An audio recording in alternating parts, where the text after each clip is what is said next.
Hello friends, welcome back to our YouTube channel Alpha Vidya Sankul. In a previous lecture we discussed about the unit number 2, the earth in the solar system. तो last lecture में हमने क्या study किया था, solar system में जो कोई भी सेलेस्टियल बॉडी इन्वॉल्व हो रही है उसके बारे में हम वन बाय वन डिस्कस कर रहे थे।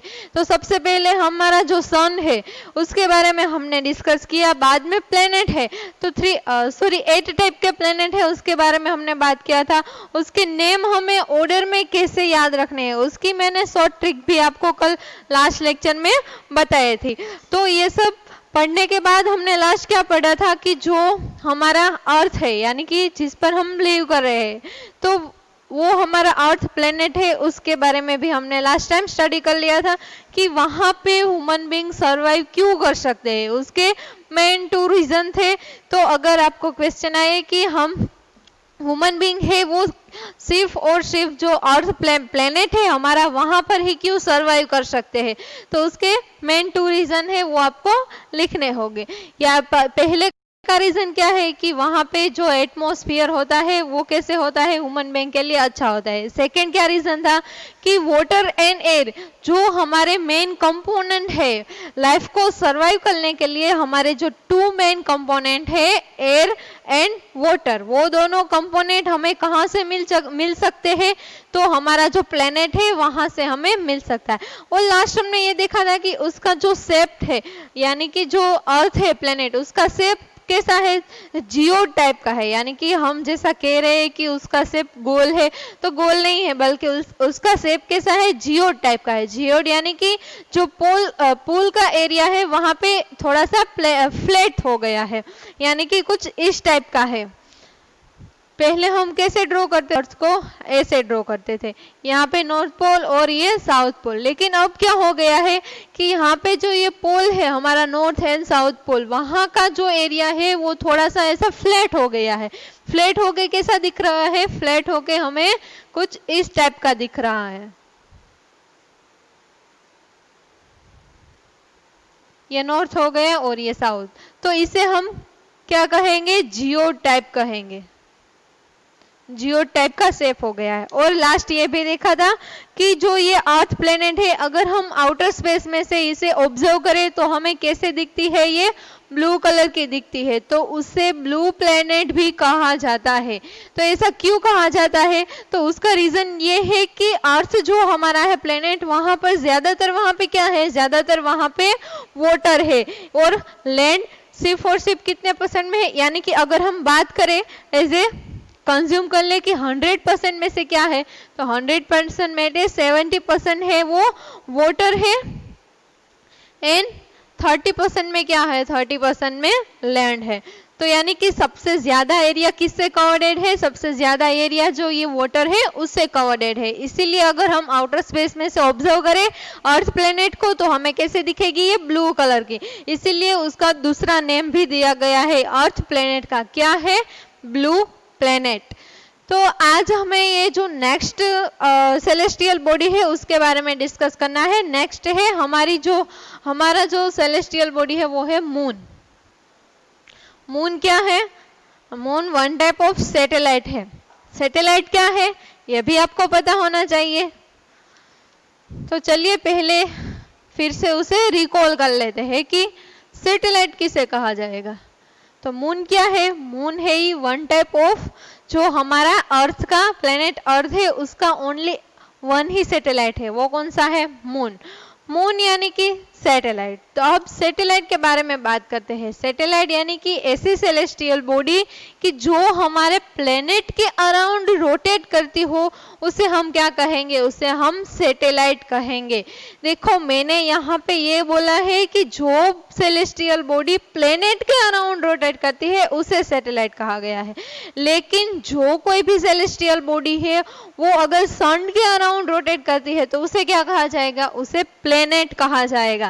तो ये जो डिफरेंसेस है दोनों के बीच में वो आपको याद रखना है कि प्लेनेट क्या है और सैटेलाइट क्या है। प्लेनेट है वो किसके अराउंड रोटेट करती है और सैटेलाइट है वो किसके अराउंड रोटेट करती है। आई होप कि आपको सबको याद रह जाएगा आसानी से, क्योंकि मून है वो हमें पता है वो किसके अराउंड रोटेट करता है, तो जो हमारा प्लेनेट है अर्थ उसके अराउंड ऐसे रोटेशन करता है, इसीलिए मून क्या हो गया, मून हमारा अर्थ का वन टाइप ऑफ सैटेलाइट हो गया। लेकिन याद रखें ये कोई ह्यूमन मेड सैटेलाइट नहीं है, बल्कि कैसा सैटेलाइट है, नेचर सैटेलाइट, यानी कि नेचुरली सैटेलाइट है।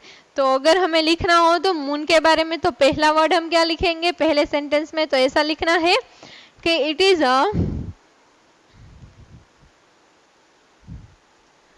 नेचुरल सैटेलाइट ऑफ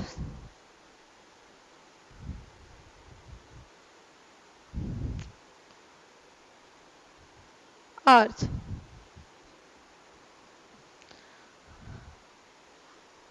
अब हम अर्थ के साइज के बारे में बात करते हैं। तो जो अर्थ का जो डायमीटर, अर्थ नहीं बल्कि मून के साइज के बारे में बात करते हैं। तो मून का जो डायमीटर है वो कितना है, तो मून का जो डायमीटर है वो 1/4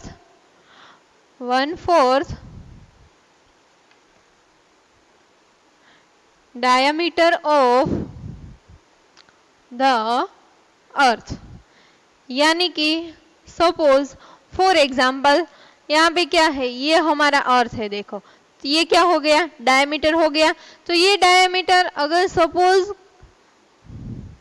100 मीटर का है तो मून का डायमीटर कितना होगा, तो मून का डायमीटर 25 मीटर हो गया, यानी कि 1/4 पार्ट का डायमीटर होगा किसका, जो मून सैटेलाइट है उसका।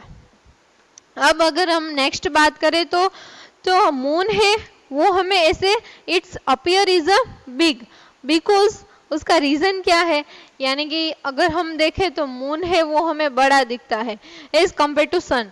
व्हाई, इसका रीजन ये है कि जो डिस्टेंस होता है हमारे अर्थ से मून का वो कितना है, कम डिस्टेंस है एज कंपेयर टू जो डिस्टेंस सन और अर्थ का है उससे कम है। इसीलिए तो कितना डिस्टेंस, तो कितना डिस्टेंस होगा, 3,84,400 किलोमीटर तक का डिस्टेंस है। ये डिस्टेंस मैंने किसका लिखा है, मून से अर्थ तक का, यानी कि जो हमारी प्लेनेट है वो।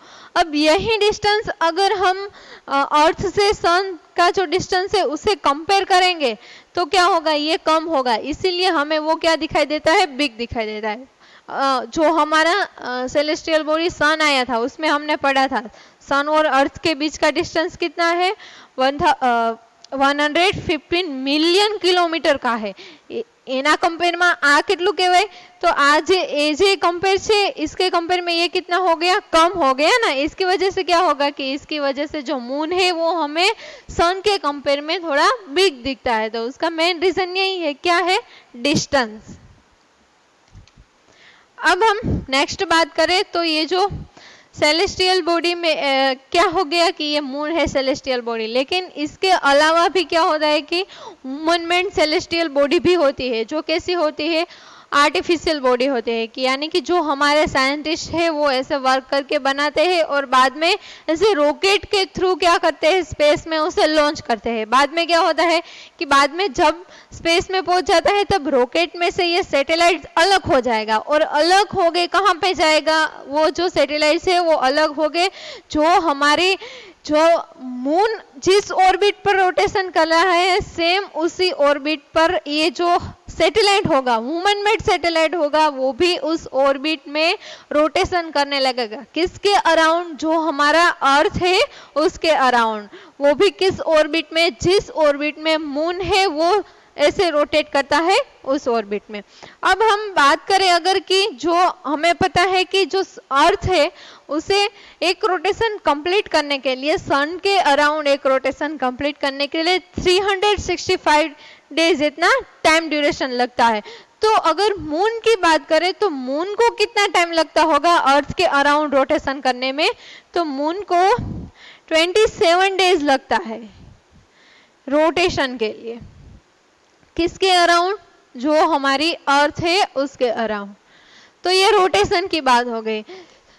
अब हम बात, सॉरी ये रिवॉल्यूशन की बात हो गई। अब हम रोटेशन की बात करते हैं। तो रोटेशन में क्या होगा कि देखो, जैसे अर्थ अपनी एक्सिस पर ऐसे स्पिन करती है ना, यानी कि उसके अराउंड एक्सिस पर ऐसे अराउंड रोटेट करती है, सेम उसी तरह मून भी अपने स्पिन पर ऐसे रोटेशन करता है। तो जितना टाइम अर्थ को लगता है अपने एक्सिस पर रोटेशन करने के लिए, सेम उतना ही टाइम मून को भी अपने एक्सिस पर रोटेशन के लिए लगता है। यानी कि कितना टाइम होगा, 24 आवर का स्पिन रोटेशन के लिए। यानी कि उसकी वजह से क्या होगा कि देखो, ये अर्थ है और ये क्या है, मून है। अगर सेम उतना ही टाइम लगता है तो यानी कि ये दोनों एक ही, जिस साइड से ये मून घूमेगा उसी तरह ये भी क्या घूमेगा, ये अर्थ भी घूमेगा। इस तरह से घूमता जाएगा घूमता जाएगा। तो देखो, अब हमें मून की एक ही साइड दिखेगी, हमें मून की अदर साइड है वो नहीं दिखेगी। क्यों? क्योंकि दोनों के जो रोटेशन करने का टाइम है वो सेम है। यानी कि 24 आवर में दोनों अपना वन रोटेशन कंप्लीट कर लेती है। तो इसका मतलब क्या होगा कि जैसे जैसे अर्थ घूमती जाएगी वैसे वैसे क्या होगा कि वैसे वैसे ये जो मून है हमारा, वे भी उसी तरह ऐसे स्पिन करने लगेगा। यानी कि जो भी साइड हमें मून की दिखती है वो ही दिखेगी, यानी कि अदर साइड नहीं दिखेगी हमें। अब हम नेक्स्ट बात करते हैं कि कभी कभी आपने देखा होगा कि हमें क्या लगता है कि मून पे ऊपर कोई शैडो लगा है, ब्लैक कलर का शैडो है ऐसा दिखता है। तो ये शैडो किसका होता है? ये शैडो उसका होता है कि वहां पे प्लेन, माउंटेन एंड डेजर्ट जैसे एरिया भी वहां पे फाउंड हुए हैं, इसीलिए हमें समटाइम्स ऐसा लगता है कि वहां पे ऐसे ब्लैक शैडो है वो ऐसा दिखाई देता है। ये कब दिखाई देता है? जब फुल मून होता है, फुल मून नाइट होती है, तब हमें ऐसा दिखता है। तो ऐसा किसकी वजह से दिखता है? क्योंकि वहां पे माउंटेन है, प्लेन है, डेजर्ट एरिया है, इसीलिए हमें ऐसा दिखता है। अब हम नेक्स्ट बात करें अगर, तो क्या है कि जो मून है वहां पे हम जैसे अर्थ पे हम लिव कर सकते हैं, रह सकते हैं, तो मून पे हम क्यों नहीं रह सकते हैं? वहां पे हम इसीलिए नहीं रह सकते हैं क्योंकि वहां का जो वहां पे क्या होता है कि वहां पे ऐसा एटमॉस्फेयर नहीं होता है कि जो ह्यूमन बीइंग के लिए अच्छा हो। अगर हम ऐसा कहें कि वहां पे एटमॉस्फेयर ही नहीं है तो भी सही होगा, क्योंकि वहां पे एटमॉस्फेयर होता ही नहीं है, इसीलिए क्या होता है कि वहां पे ह्यूमन बीइंग है वो लिव नहीं कर सकते। तो ये मून है उसके बारे में बात हो गई। मून क्या है? मून है ही one type of natural satellite है। किसका सैटेलाइट है? जो हमारा अर्थ प्लेनेट है उसका सैटेलाइट है। कौन कौन सी चीज याद रखनी है हमें? फर्स्ट तो ये नेचुरल सैटेलाइट, बाद में उसका डायामीटर एंड उसका जो डिस्टेंस है वो याद रखना है, कितने टाइम में वो रिवॉल्यूशन कंप्लीट करता है वो याद रखना है, और कितने टाइम में वो अपना स्पिन रोटेशन कंप्लीट करता है वो याद रखना है। बस इतना ही आपको याद रखना है मून में। अब हम नेक्स्ट बात करते हैं जो हमारी अदर सेलेस्टियल बॉडी है उसके बारे में, asteroid.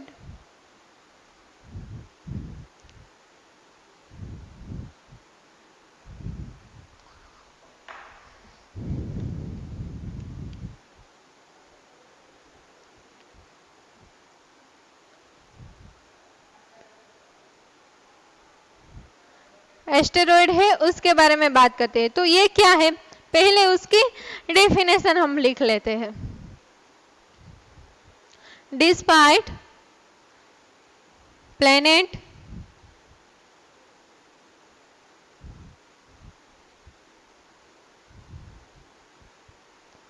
other celestial body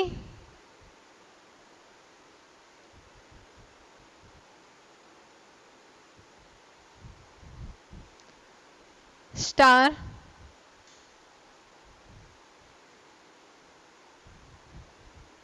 they are teeny यानी कि big, rocks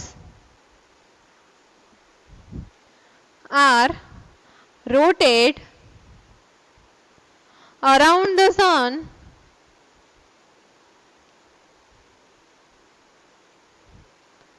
that is called asteroid।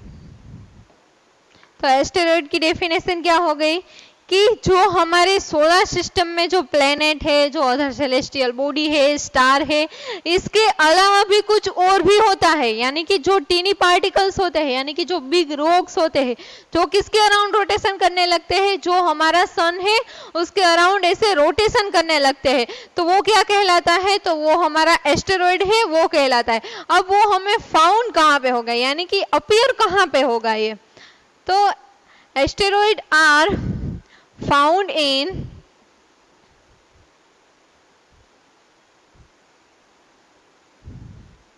between Mars and Jupiter. Mars and Jupiter है, जो प्लेनेट मार्स एंड जुपिटर के बीच में एक बेल्ट होता है, यानी कि वो बेल्ट है वो किसका है, वो बेल्ट है वो ऐसे टीनी पार्टिकल्स का है या फिर टीनी रॉक्स का बना हुआ है। जो हम अगर हम बात करें कि ये क्या है, हमारा सन है, तो उसके अराउंड ऐसे क्या है, उसके अराउंड ऐसे जो प्लेनेट है वो ऐसे रोटेशन कर ले। अगर हम बात करें मार्स और जुपिटर की, फॉर एग्जांपल यहाँ पे क्या है, मार्स है, और यहाँ पे क्या है, ये जुपिटर है हमारा, वो है। अब इसके बीच में ऐसे जो एक बेल्ट होता है, जहां पे क्या होता है, एक बेल्ट में ऐसे टीनी पार्टिकल्स है, वो भी सन के अराउंड ऐसे रोटेट करते हैं। तो ये बेल्ट है जो टीनी पार्टिकल से बना हुआ है, तो वो क्या कहलाता है, तो वो एस्टेरॉइड है, वो कहलाता है।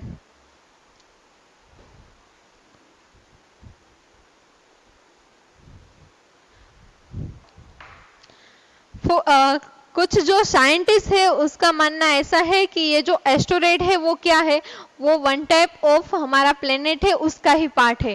क्या होता है कि कभी कभी कुछ साल पहले ऐसा हुआ था कि जो हमारे प्लेनेट थे वो ऐसे एक्सप्लोसिव हुए थे, यानी कि ऐसे बॉम्ब की तरफ फूट गए थे। कब एक टाइम पे ऐसा हुआ, तो फूट जाने की वजह से क्या हुआ कि ये फूट जाने की वजह से उसमें से छोटे छोटे पार्टिकल से उसका डिवीजन हो गया। तो ये जो छोटे छोटे पार्टिकल्स का डिवीजन हो गया, वो सारे एक सारे मिलकर उसने एक बेल्ट बनाया, जो किसके अराउंड रोटेट करता है, अब जो सन है उसके अराउंड ऐसे रोटेशन करता है। तो यानी कि जो एस्टेरॉइड है वो क्या है, it is a parts of planets. ऐसा कुछ साइंटिस्ट का मानना है, उसके पॉइंट ऑफ व्यू से ऐसा मानना है कि जो एस्टेरॉइड होते हैं वो हमारे प्लेनेट है उसका ही पार्ट है, क्योंकि कुछ साल पहले कुछ मिलियन इयर्स एगो ऐसा हुआ था कि जो प्लेनेट है वो ऐसे एक्सप्लोसिव हुआ, उसका एक्सप्लोजन हुआ था। एक्सप्लोजन यानी कि ऐसे हिंदी में उसे फूटना कहते हैं, कि जैसे कोई बॉम्ब है वो ऐसे फूटता है, तो उसी तरह प्लेनेट है वो भी इस तरह से फूट जाता है। तो फूट जाने की वजह से क्या होगा कि उसकी वजह से उसमें छोटे छोटे पार्टिकल्स यानी कि टीनी पार्टिकल्स में उसका डिवीजन हो गया, जो अब क्या कहलाता है, जो अब एस्टेरॉइड है वो कहलाता है। तो ये एस्टेरॉइड है उसके बारे में बात हो गई। अब हम नेक्स्ट देखते हैं जो मेटेरॉइड है उसके बारे में बात करते हैं। ये मेटेरॉइड क्या होता है, तो जैसे टीनी पार्टिकल्स यानी कि जो बिग रॉक्स होते हैं, उसी तरह स्मॉल रॉक्स भी होते हैं, स्मॉल रॉक्स के पीसेस भी होते हैं। तो ये जो स्मॉल रॉक्स के पीसेस है वो भी ऐसे सन के अराउंड रोटेशन करते हैं, तो उसे क्या कहा जाएगा, उसे मेटेरॉइड कहा जाएगा। देखिए याद रखिएगा, मेटेरॉइड और एस्टेरॉइड किसे कहा जाता है, दोनों के बीच का डिफरेंस क्या है वो आपको याद रखना है।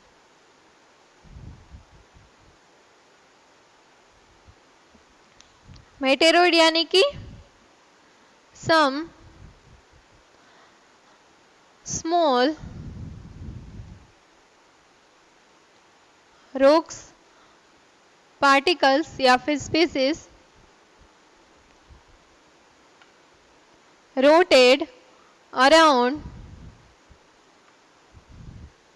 sun, it is called meteoroid। कभी कभी क्या होता है कि ये मेटेरॉइड है वो प्लेनेट के नियर में आ जाता है, यानी कि ये जो रोटेट करते करते क्या हो जाता है, रोटेट करते करते वो कोई भी प्लेनेट के पास आ जाता है। पास आ जाने की वजह से क्या होगा कि ये जो मेटेरॉइड है स्मॉल पार्टिकल वो क्या होते हैं, कभी उसमें ड्रॉप डाउन है, यानी कि उसमें पर गिर जाते भी है। कभी आपने सुना होगा कि यहाँ पे क्या होता है कि अर्थ में ऐसे कोई मेटेरॉइड है उसका ड्रॉप डाउन हुआ है। तो ऐसा जब ये प्रोसेस होती है ना तब क्या होता है, कौन सी प्रोसेस, जब मेटेरॉइड किसी प्लेनेट के पास आते हैं तो पास आने की वजह से क्या होगा कि उसमें ऐसे ड्रॉप डाउन हो जाएंगे। तो ये ड्रॉप डाउन के टाइम पे जब प्रोसेस होती है ना तब क्या होता है कि उस टाइम पे एयर का फ्रिक्शन लगता है। फ्रिक्शन लगने की वजह से क्या होगा कि फ्रिक्शन लगने की वजह से ये मेटेरॉइड है वो गर्म हो जाएंगे। ऐसे गर्म हो जाने की वजह से वो जलने लगेंगे यानी कि बर्न हो जाएंगे। तो कभी कभी हमें नाइट में ऐसे जो फ्लैश ऑफ लाइट दिखती है, ऐसा लगता है कि आपने कभी सुना होगा कि या फिर आपने देखा भी होगा कि नाइट टाइम में क्या होता है, स्काई में से कोई जो स्टार होता है वो ऐसे ब्रेक डाउन होके नीचे आ रहा है, ऐसा दिखाई देता है हमें। तो वो स्टार नहीं होता है बल्कि क्या होता है, वो वन टाइप ऑफ मेटेरॉइड है। और ये मेटेरॉइड की लाइट क्यों आती है, क्योंकि इसीलिए आती है कि जब वो हमारे प्लेनेट में आएगा तब एटमॉस्फेयर में क्या है, एयर है। तो एयर के साथ उसका फ्रिक्शन हो जाए, फ्रिक्शन यानी कि हिंदी में उसे क्या कहते हैं, घर्षण कहते हैं। तो यानी कि फ्रिक्शन होने की वजह से क्या होगा, फ्रिक्शन होने की वजह से वो गर्म हो जाएगी और गर्म हो जाने की वजह से वो जलने लगेंगे। तो हमें ऐसा लगता है कि स्काई में से कोई स्टार है वो ऐसे ब्रेक डाउन होके डाउन में आ रहा है, बल्कि हकीकत में ऐसा होता नहीं है। वो कोई स्टार नहीं होता है बल्कि क्या होता है, वो एक मेटेरॉइड होता है। तो कभी भी अगर हमें ये प्रोसेस, ये फिनोमेना अगर दिखाई दे हमें नाइट टाइम में, तो हमें क्या कंसीडर करना है, ये है वो स्टार नहीं है बल्कि क्या है, मेटेरॉइड है। कभी कभी क्या होता है कि कभी कभी ये मेटेरॉइड है ना वो पूरी तरह से नहीं चलते हैं, और क्या होता है कि जब भी अगर हमारे अर्थ में ये डाउन हो जाएंगे तो वहां पे क्या हो जाए, एक होलो हो जाएगा यानी कि एक गड्ढा पड़ जाएगा, क्योंकि वो पूरी तरह से बर्न नहीं हुआ होगा। अगर पूरी तरह से बर्न हो गया होगा तो फिर कोई बात ही नहीं है कि वो ऐसे हमारे अर्थ में ऐसे क्रस्ट लेवल पर ऐसे गिरेगा। लेकिन कभी कभी ऐसा हो जाता है कि वो पूरी तरह से बर्न नहीं होता है। पूरी तरह से बर्न न होने की वजह से क्या होता है कि जब वो हमारे अर्थ के क्रस्ट लेवल में से गिरता है तब वहां पे एक गड्ढा पड़ जाता है, या उसे क्या कहा जाता है, होलो कहा जाता है। तो ये मेटेरॉइड है, उसके बारे में बात हो गई। अब हम नेक्स्ट बात करते हैं गैलेक्सी की। ये गैलेक्सी क्या है उसके बारे में बात करते हैं। तो कभी कभी हमें क्या दिखता है, स्काई में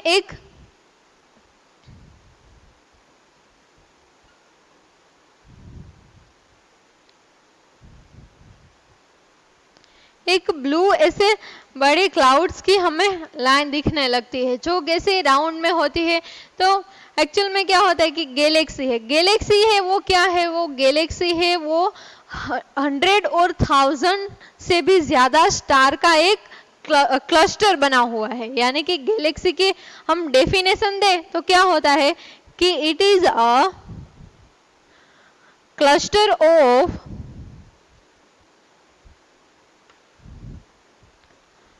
millions of star.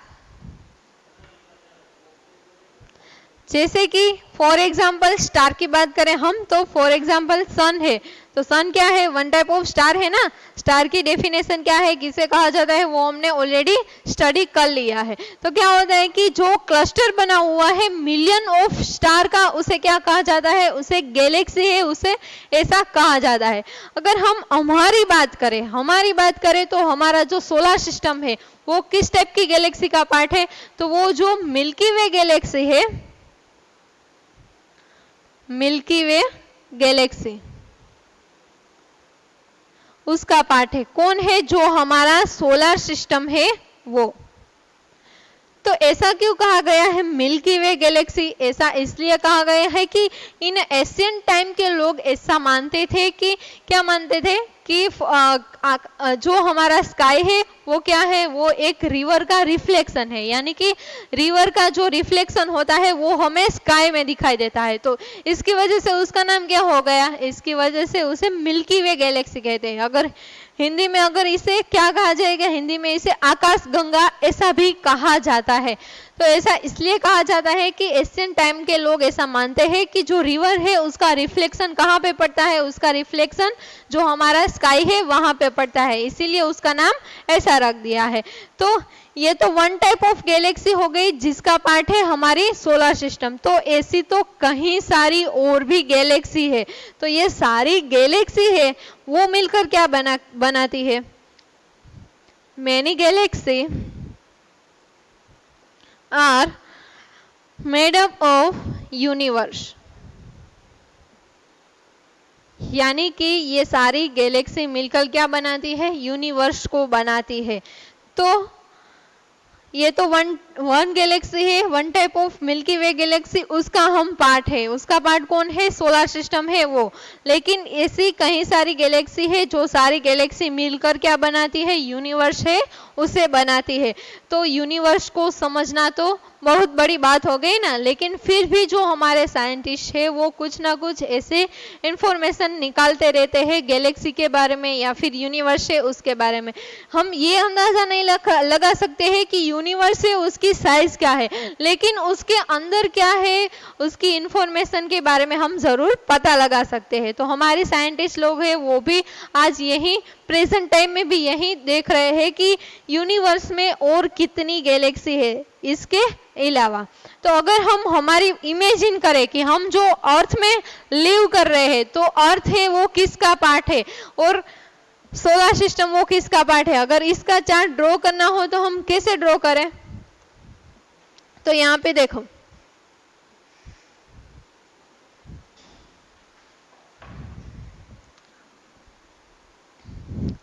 For example हम कहाँ पे है, हम यहाँ पे है। कहाँ पे लिव कर रहे हैं, जो हमारा अर्थ है वहां पे। और अर्थ है वो कहाँ पे है, अर्थ है वो सोलर सिस्टम में है। और सोलर सिस्टम है वो कहाँ पे है, सोलर सिस्टम है वो ऐसे मिल्की वे गैलेक्सी में है। और ये जो गैलेक्सी है हमारी वो कहाँ पे आती है, तो गैलेक्सी है वो यूनिवर्स में आती है। तो स्टेप बाय स्टेप हो गया। यहाँ पे क्या है, यहाँ पे ह्यूमन बीइंग है यानी कि हम लोग हैं। और ये क्या है, ये अर्थ है। अर्थ कहाँ पे है, अर्थ यहाँ पे सोलर सिस्टम में है। और सोलर सिस्टम किस में है, सोलर सिस्टम मिल्की वे गैलेक्सी में है। और ये गैलेक्सी कहाँ पे है, ये गैलेक्सी यूनिवर्स है उसमें है। तो यहाँ पे जो आपका चैप्टर है वो और हो जाता है। यानी कि ये लास्ट चार्ट था हमारा कि हमने क्या क्या है हमारी यूनिवर्स में, हमने कहाँ तक स्टडी किया है। हमने जो हमारा सोलर सिस्टम है वहां तक स्टडी किया है। सोलर सिस्टम में हमने क्या स्टडी किया, सन, प्लैनेट्स। प्लैनेट्स है वो कितने टाइप के हैं, वो 8 टाइप के हैं। उसके बाद मून, मेटेरॉइड, एस्टेरॉइड,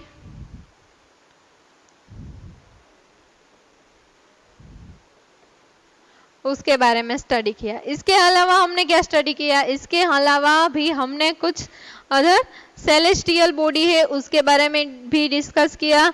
और उसके साथ साथ हमने जो कॉन्स्टेलेशन है वो भी डिस्कस किया। तो ये सारे पॉइंट है वो हमने इस चैप्टर में ऑलरेडी स्टडी कर लिए हैं। तो इसकी डेफिनेशन क्या है, उसमें क्या आता है, वो सारा का सारा हमने इस चैप्टर में देख लिया है। तो यहाँ पे आपका चैप्टर और हो जाता है। नेक्स्ट लेक्चर में हम अदर लेसन डिस्कस करेंगे। Thank you.